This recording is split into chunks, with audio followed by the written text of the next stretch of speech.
Hello guys. तो आज हम इकोनॉमिक्स का पार्ट 2 लेके आ चुके हैं। जैसा कि हम पहले ही थोड़ा सा आरबीआई में कल पढ़ लिया था कि इसकी इस्टेब्लिशमेंट कब हुई थी, 1935 में। और इसका हेडक्वार्टर कहाँ है था, पहले कहाँ था, पहले पहले था कलकत्ता में। और कैपिटल क्या थी, 5 करोड़ रुपया। अब हेडक्वार्टर बॉम्बे शिफ्ट कर दिया गया 1937 में। ठीक है। और इसको राष्ट्रीयकृत कब किया गया बैंक को, इसको 1 जनवरी 1949 को। ठीक है। इसने बर्मा के लिए सेंट्रल बैंक की तरह काम किया था, जो कि अब म्यांमार कहते हैं जिसको। 1947 तक बर्मा के लिए काम किया था इसने। सिर्फ 1942 से 45 के आसपास नहीं किया था, बाकी जब क्विट इंडिया मूवमेंट चल रहा था तब के आसपास बाकी उसने इसके लिए काम किया था, बर्मा के लिए। और पाकिस्तान के लिए भी सेंट्रल बैंक की तरह काम किया था जून 1948 तक। ठीक है। इसके लोकल ऑफिस कहाँ कहाँ है देखते हैं। इसका मुंबई में है, कोलकाता में है, दिल्ली में और चेन्नई में है। ठीक है। रीजनल ऑफिस टोटल कितने, 27 है इसके। सब रीजनल ऑफिस 5 हैं। और इसके बोर्ड ऑफ मेंबर्स, इसमें अध्यक्ष कितने होते हैं, 21 होते हैं। ठीक है। और इसमें गवर्नर जो फ़िलहाल के कौन है, संजय मल्होत्रा हैं। और डेप्यूटी गवर्नर कितने होते हैं, 4 होते हैं।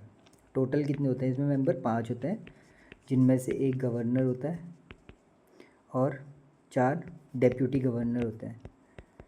और बोर्ड ऑफ मेंबर टोटल 21 होते हैं। जब आरबीआई बना था उस टाइम पे सबसे पहला गवर्नर कौन था इसका, ओसबॉर्न स्मिथ था। Second governor sir James Taylor. Third कौन बना, सीडी देशमुख। ये पहले इंडियन थे जो गवर्नर बने। तो इनका नाम याद रखना और इनका नाम याद रखना। अब क्या है कि आरबीआई की जो नोट प्रिंटिंग प्रेस है वो कहाँ कहाँ है वो भी देख लेते हैं। एक नासिक में है, एक देवास में है, एक मैसूर में, एक सालबोनी में है।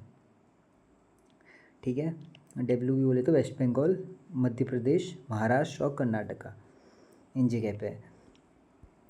अब इसमें कुछ चीज़ें ध्यान रखने वाली, जैसे government of India issues coins 1 rupee note. तो जो 1 रुपये के नोट होते हैं और सिक्के होते हैं ना, उनको गवर्नमेंट ऑफ इंडिया अप्रूव करती है। क्वेश्चन बना है कि सिक्के कौन मिंट करता है, तो उसमें आरबीआई का भी ऑप्शन आता है और गवर्नमेंट का भी आता है। तो पहला क्या है, गवर्नमेंट ऑफ इंडिया पे टिक करना है। आरबीआई कितने की करता है, 2 रुपये और 500 रुपये के नोट इशू करता है। ठीक है। अब मिंटिंग ऑफ कॉइन्स देख लेते हैं। जो मुंबई से मिंट होते हैं कॉइन, उनमें ये देखो, ये तो जो ऊपर मैंने बताया ये क्या है, नोट प्रिंटिंग प्रेस है। अभी हम जो आगे देख रहे हैं ये क्या है, कॉइन का है कि कहाँ कहाँ होते हैं। तो मुंबई में होता है, कोलकाता में होता है, हैदराबाद में होता है और नोएडा में होता है। तो जो मुंबई में होता है उसके उसमें ऐसे डायमंड शेप बना होता है, मुंबई से जो होते हैं। कोलकाता में कुछ नहीं है। हैदराबाद में स्टार शेप बना होता है जो हैदराबाद में प्रिंट होता है। और नोएडा में सर्कुलर होता है, डार्क सर्कुलर। ठीक है। अब डिस्ट्रीब्यूशन ऑफ कॉइन कौन करता है, आरबीआई करता है। कॉइन डिस्ट्रीब्यूट आरबीआई करता है, लेकिन मिंट करने का काम किसका है, इशू कौन करवाता है, गवर्नमेंट ऑफ इंडिया करवाती है। Government of India.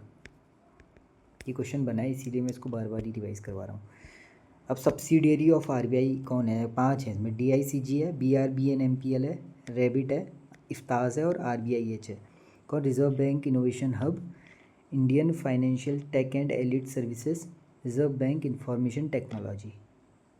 मतलब कि कुछ काम ऐसे होते हैं जो आरबीआई पे नहीं तो ज़्यादा वर्कलोड है तो उसने अपनी सब्सिडियरी बनाई है, मतलब कुछ काम इसको सौंपा है। जैसे आईटी देखने का काम रैबिट का हो गया, इफ्तास का फाइनेंशियल टेक संभालने का काम हो गया, आरबीआई एच का काम इनोवेशन हब का हो गया कि कुछ नया इनोवेशन करना है उसके लिए, ये होता है। अब हम देखते हैं मॉनेटरी पॉलिसी।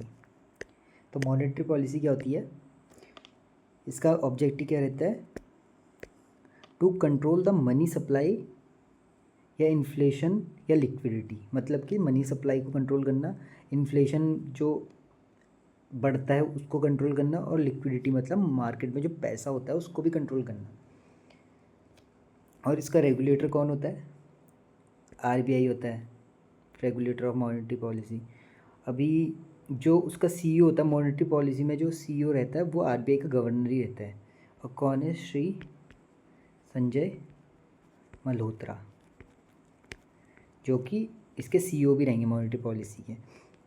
अब इसमें कमेटी में क्या होता है कि टोटल नंबर जो मेंबर होते हैं कितने होते हैं, 6 होते हैं, आरबीआई के 3 और गवर्नमेंट ऑफ इंडिया से 3।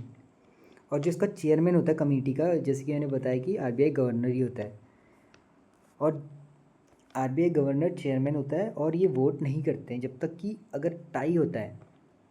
फॉर एग्ज़ाम्पल अगर टाई होगा तब ये अपना कास्टिंग वोट देते हैं।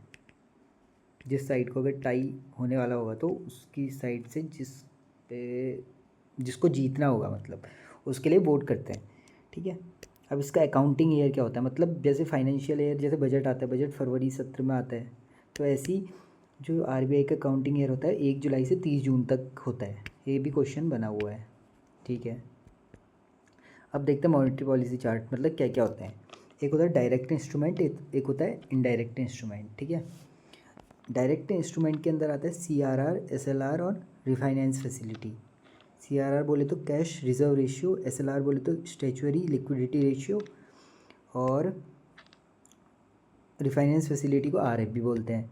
वहीं पे ही इनडायरेक्ट टूल्स में क्या आता है, रेपो रेट आता है, रिवर्स रेपो रेट आता है, मार्जिनल फैसिलिटी, स्टैंडिंग फैसिलिटी आता है, बैंक रेट आता है, ओपन मार्केट ऑपरेशन आता है, और मार्केट स्टेबलाइजेशन स्कीम, ठीक है। अब देखो जो बैंक रेट और मार्जिनल स्टैंडिंग फैसिलिटी है सेम रहती है, जैसा बैंक रेट होगा वैसी ये भी होगी। इनको हम आगे पूरा अच्छे से पढ़ने वाले हैं। रेपो रेट होता है, रिवर्स रेपो रेट होता है।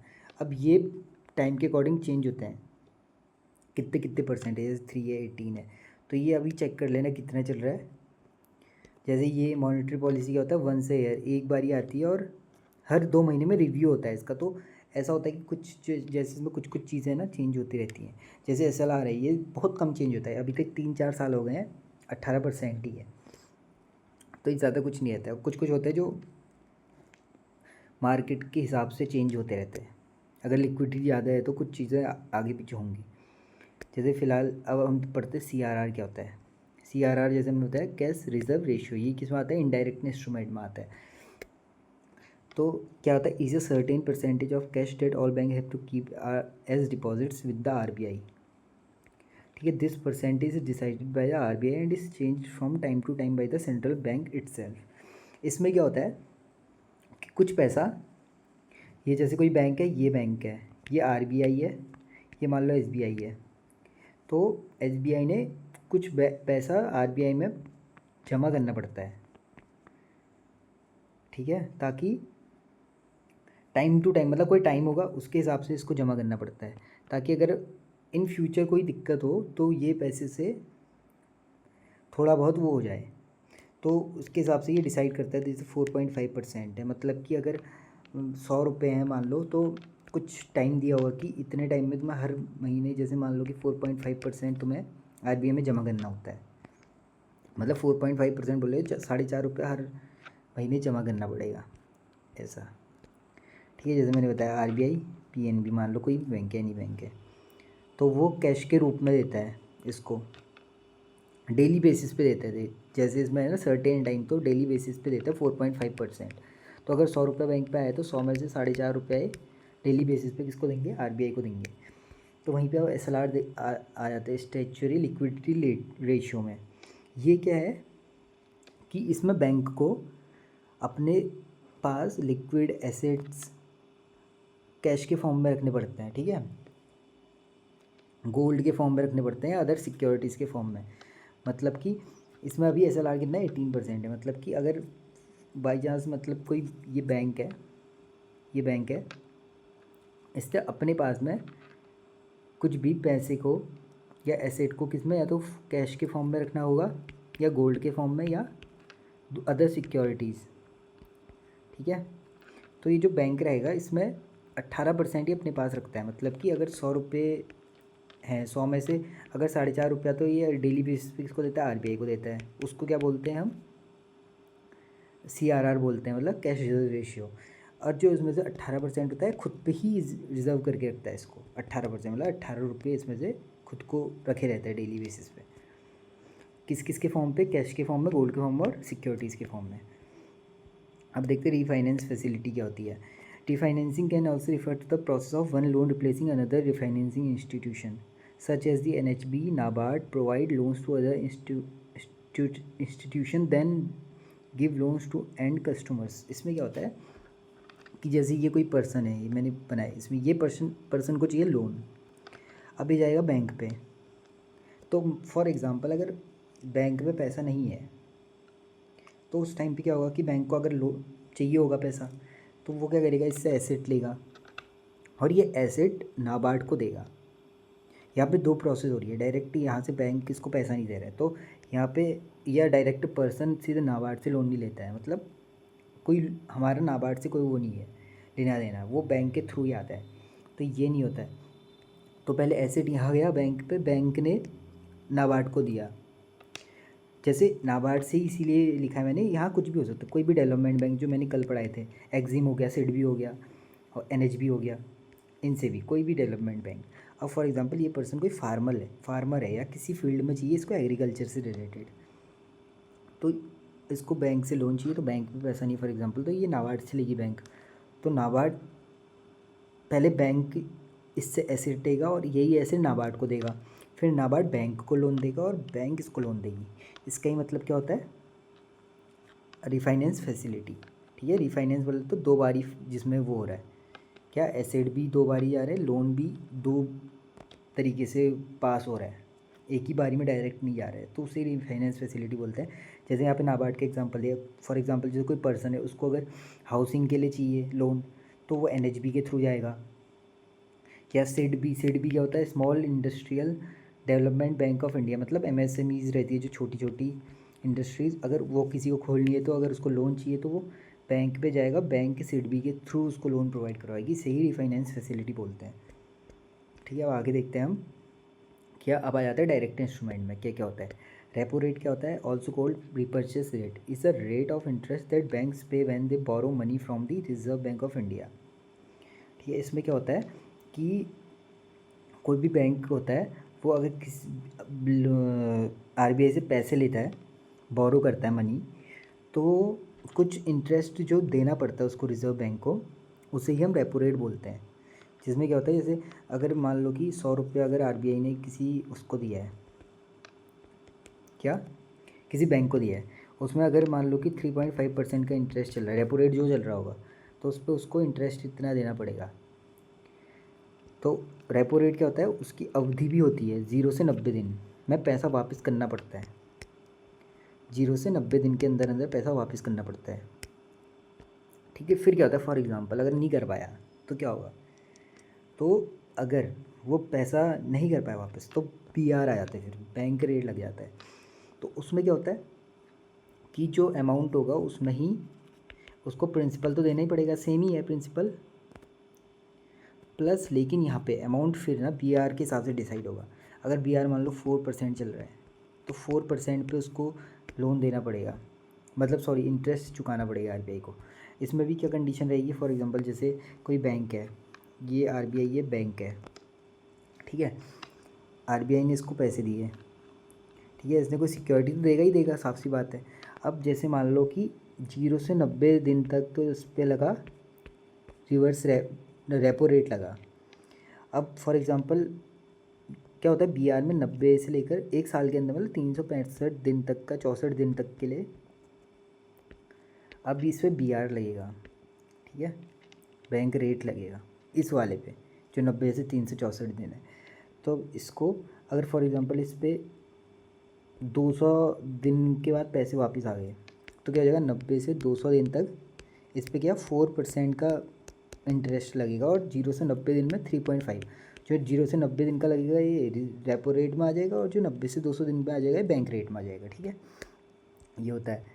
जैसे यहाँ पे मैंने दिखाया भी है कि 0 से 90 दिन अगर 5.5% चल रहा है अभी का रेपो रेट, तो इस पे देना पड़ेगा इसको, और 91 से 364 दिन में 5.75।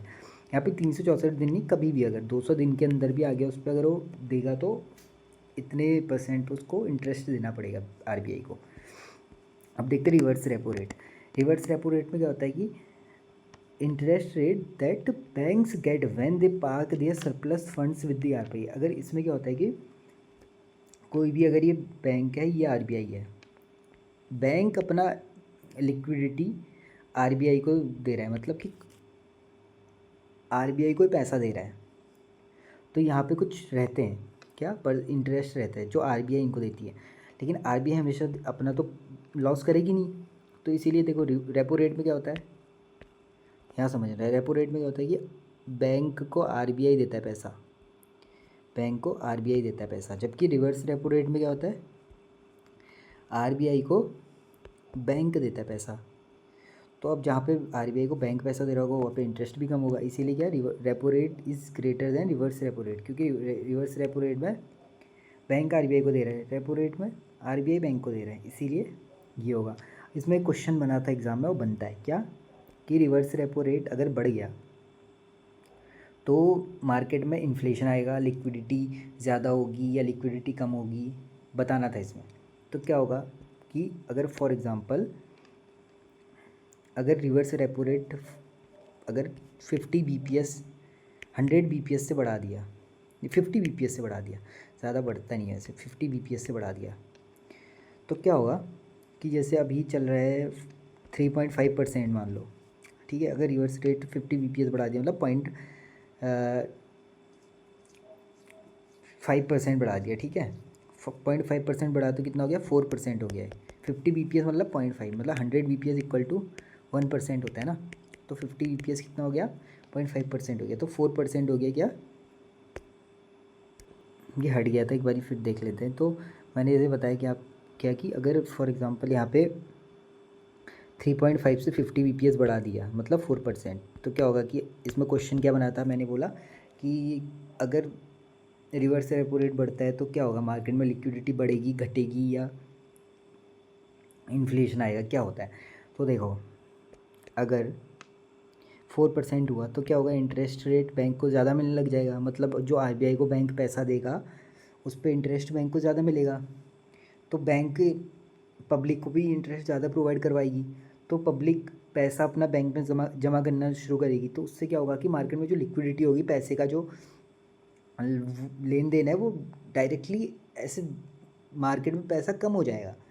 तो इसीलिए अगर इसको बढ़ाएंगे तो लिक्विडिटी कम होती है मार्केट में, ठीक है, और ऐसा क्यों करते हैं, ताकि लिक्विडिटी कंट्रोल में रहे, ज़्यादा ना बढ़े मार्केट में, नहीं तो फिर अगर लिक्विडिटी ज़्यादा बढ़ेगी तो इन्फ्लेशन आने के चांसेस भी उतने ही बढ़ेंगे। तो इसीलिए अगर रिवर्स रेपो रेट बढ़ता है तो क्या होता है, लिक्विडिटी कम होती है। अब देख लेते हैं एमएसएफ क्या होता है, मार्जिन स्टैंडिंग फैसिलिटी। मैंने क्या बोला था, मार्जिन स्टैंडिंग फैसिलिटी और बैंक रेट सेम होता है, ठीक है, लिखा है ना, ये याद रखना। और ये क्या होता है, emergency window of RBI to provide the loan to banks, ये इमरजेंसी विंडो होती है, अगर किसी बैंक को इमरजेंसी के लिए पैसा चाहिए किसी, तो वो प्रोवाइड करता है इसके थ्रू।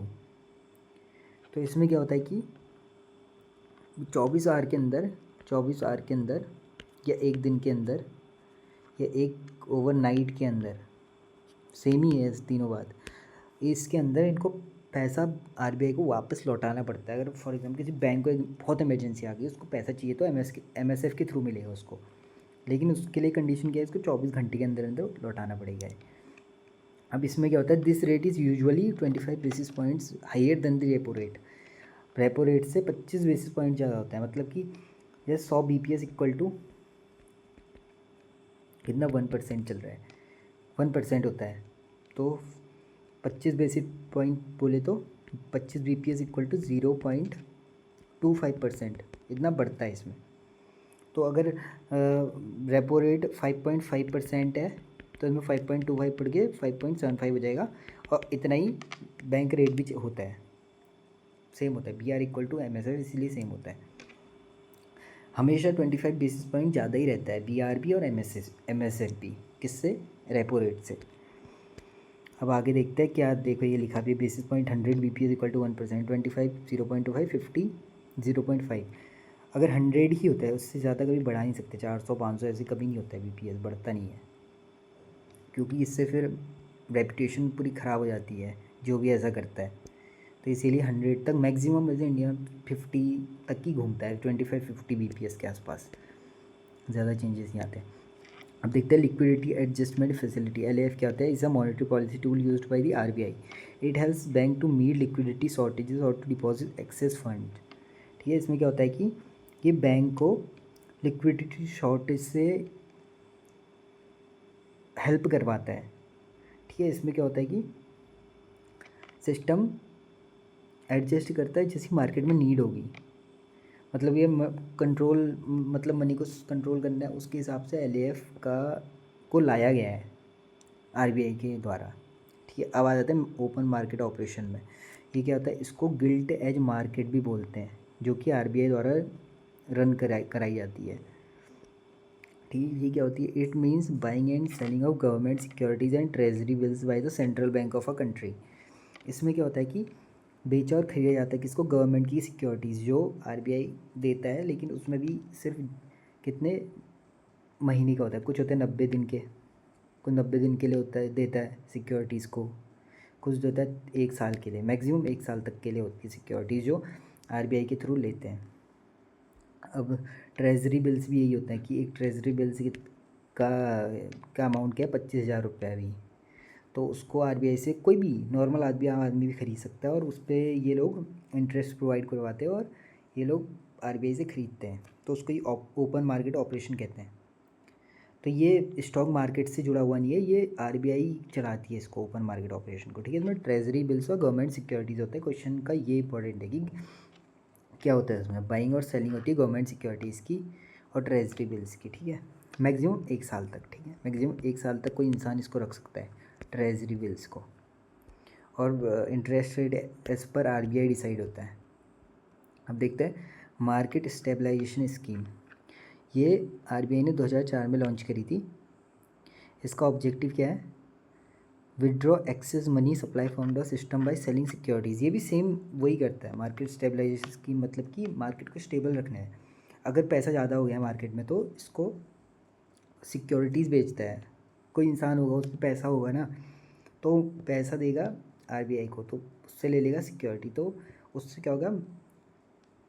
एक्सेस ज़्यादा मनी मार्केट में दौड़ेगा नहीं, मार्केट स्टेबल रहेगी। तो ये OMO और मार्केट स्टेबलाइजेशन स्कीम सेम तरीके का मान लो हिसाब से, लेकिन यहाँ पे ओपन मार्केट में क्या रखने का है कि इसको गिल्ट एज मार्केट भी बोलते हैं, जो RBI द्वारा रन किया जाता है। वैसे पूरी मॉनेटरी पॉलिसी ही RBI के द्वारा रन करी जाती है, ये भी रेगुलेटर ही इसका RBI है। तो ये देखा हमने आज मॉनेटरी पॉलिसी का। अब इसमें हम कल पढ़ेंगे, जो मैं ये बेसिक ऑफ इकोनॉमिक्स लेके आया हूँ, ये कल हम कल देखेंगे, नहीं तो वीडियो ज़्यादा लंबा हो जाएगा।